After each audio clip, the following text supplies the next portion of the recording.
nama aku Ina Ramadhani, peserta Laksamana 2022, kelompok 5 absen 4. Di sini aku ingin menjelaskan tentang home yang berdampak pada kesehatan mental keluarga, terutama pada anak. Di pengertian ini, broken home adalah sistem dalam rumah tangga orang tua tunggal. Keadaan di atas adalah keadaan di mana suatu hubungan pernikahan yang kerap menjadi awal dari perpisahan tersebut adalah ketidakcocokan, kekecewaan, perselingkuhan, kecanduan, atau rasa cinta yang hilang sering sekali menjadi penyebab retaknya hubungan rumah tangga. Percekcokan selalu terjadi hingga harus menyakiti satu sama lain. Tidak hanya perasaan suami atau istri yang terluka, namun hancurnya perasaan anak-anak yang melihat ataupun mendengar orang tuanya saling bertengkar. Berdasarkan menurut para ahli, yang pertama itu ada Wells. Wells ini menjelaskan bahwa broken home adalah keluarga yang mengalami perpecahan karena kematian, perceraian, seseorang yang tidak menikah dan mengakibatkan melakukan tindakan kriminal. Yang kedua ada dari Quenzel. Menurut Quenzel, broken home itu merupakan penggambaran keluarga yang tidak harmonis dan tidak berjalan seperti keluarga. Adanya konflik ini membuat pertengkaran dan berakhir menjadi perpisahan. Dari penjelasan atas dapat disimpulkan bahwa broken home adalah kondisi kondisi anggota keluarga yang tidak utuh, jauh dari rukun dan sejahtera. Kondisi ini kemudian berdampak pada hubungan dan kasih sayang pada anak. Nah, selanjutnya ada 9 ciri-ciri anak broken home yang mengalami keluarga disfungsional. Nah, yang pertama ini ada tipikal orang yang menyenangkan. Ya. Orang menyenangkan ini memiliki sikap menyenangkan dan terus-menerus mengiyakan orang lain. Sikap ini termasuk ciri anak broken home. Mereka akan mengorbankan kebahagiaan dan kebutuhan pribadi pada orang lain. Nah, terus yang kedua ada mendambakan kesempurnaan. Ciri selanjutnya ini adalah seseorang yang mendambakan kesempurnaan dalam segala hal. Mereka akan merasa takut dan gagal dalam hidup. Yang ketiga ini ada merasa bersalah terus-menerus. Ketika dewasa, perilaku dari masa lalu akan terbawa. Contohnya ini seseorang merasa bersalah ketika sama orang lain. Bersalah ketika orang lain kesal, padahal tidak melakukan kesalahan pada orang itu. Terus yang keempat itu ada kesulitan berkomunikasi. Berbicara pada orang lain dalam berbagai topik memiliki manfaat. Namun, bagaimana jika Anda tidak pandai berbicara dan meluapkan emosi? Anda cenderung tertutup dan lebih memilih menjaga masalah.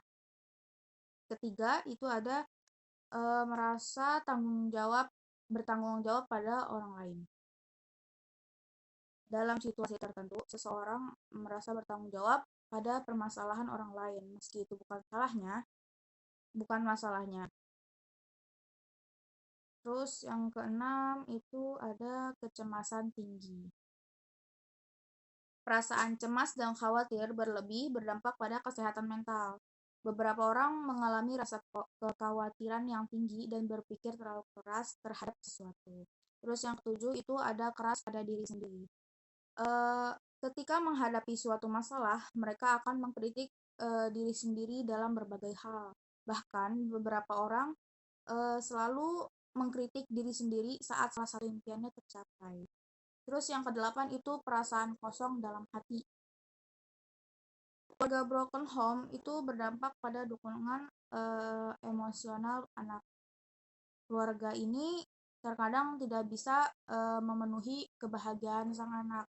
Akibatnya, seorang anak ini merasa perasaannya kosong dan selalu terisolasi dalam dirinya. Dan beberapa orang akan mencari kasih sayang dan takut untuk hidup diri sendiri. Terus yang kesembilan itu ada merasa sedih dan frustasi. Perasaan sedih dan frustasi membuat pikiran negatif dan berdampak dalam hidup.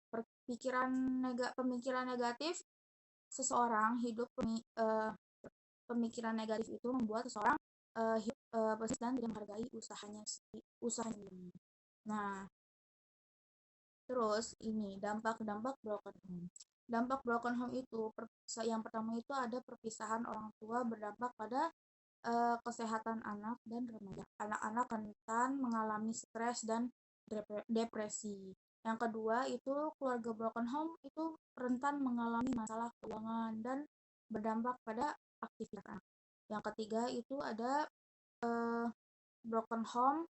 Dampak broken home membuat anak tidak memiliki motivasi untuk belajar. Sebagian anak sering membolos hingga membuat keributan. Yang keempat itu kepribadian anak akan terganggu. Karena broken home mereka rentan berperilaku nakal, melakukan hal buruk. Terus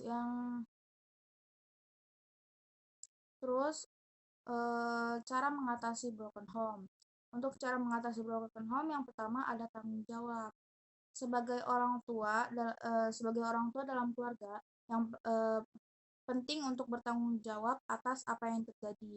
Orang tua berperan untuk menciptakan situasi emosional sehat dan bertanggung jawab pada keluarganya. Yang kedua itu ada kreatif. Langkah selanjutnya adalah kreativitas dan ekspresif. Cara ini itu dapat dilakukan orang dewasa untuk membuat lingkungan dalam keluarga itu tetap sehat. Yang ketiga itu adalah membangun kepercayaan. Cara mengatasi broken home ini yaitu membangun kepercayaan orang-orang sekitar atau orang-orang yang terdekat.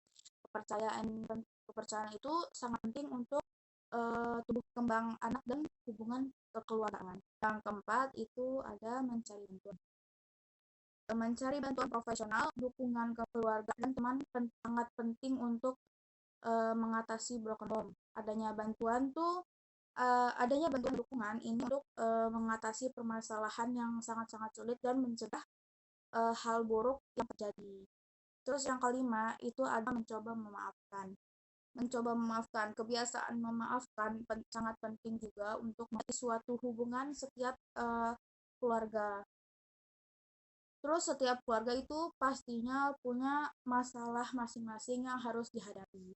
Jadi itu minta maaf bisa menjadi cara terbaik untuk mencegah terjadinya perpisahan. Nah, sekian dari presentasi saya hari ini. Mohon maaf apabila ada kesalahan bicara atau apapun itu. Sekian, wassalamualaikum warahmatullahi wabarakatuh.